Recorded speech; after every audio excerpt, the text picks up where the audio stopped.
here in Canada and at the University of Ottawa.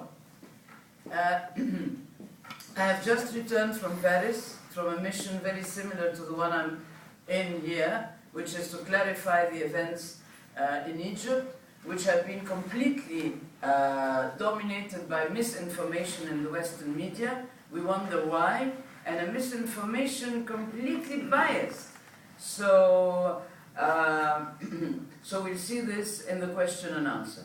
But what I wanted to tell you is, among the questions that were asked when I was in France was, one, will the Muslim Brothers be excluded or included in the political process? This is what is worrying them very much.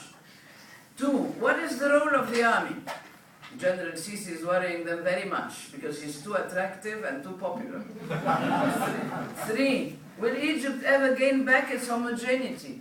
Because they've known Egypt as a peaceful and fun-loving people, and suddenly they see a division.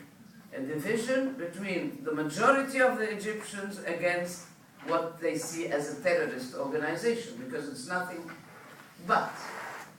But before answering these questions, let me slightly go back into history.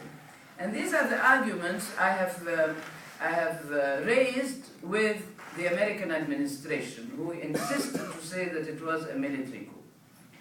In 1952, the old monarchical regime was overthrown by a military coup staged by the free officers.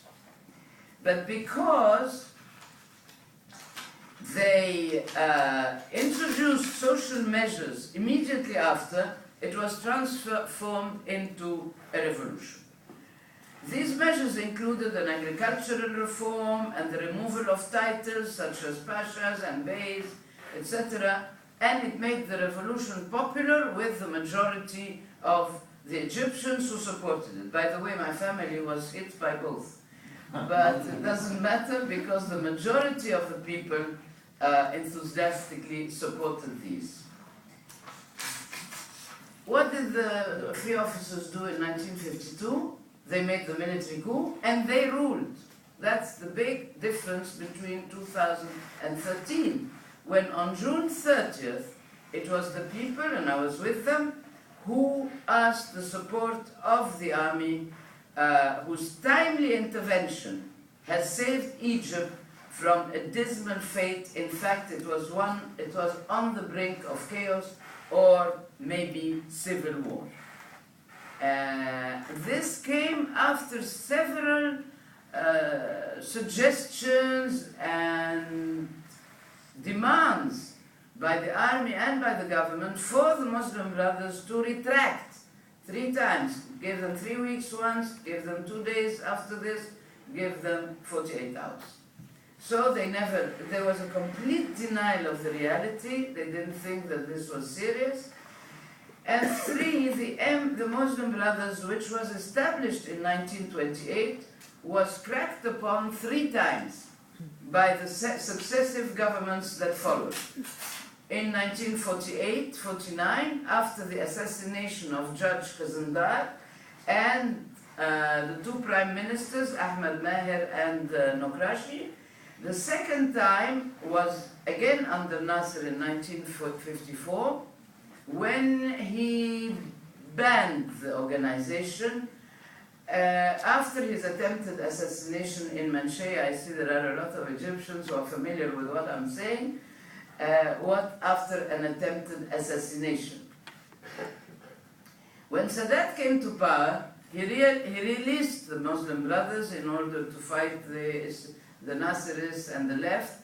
The result was they assassinated him. So, their story is really a bloody story. Yes, they've been repressed. Yes, they've been underground. Yes, they've been driven to be underground. But their story is a bloody history.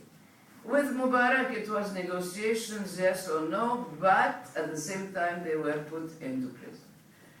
In sharp contrast, as I said, In 2013, in an amazing turnout of 30 million Egyptians who took to the streets, an unprecedented event in the history of mankind, not in the history of Egypt.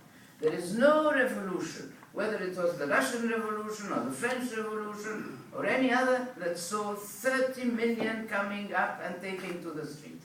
And all sorts of people. I mean, it wasn't only the youth, it wasn't only the young people, it was everybody. I mean, Egypt, all of Egypt was represented.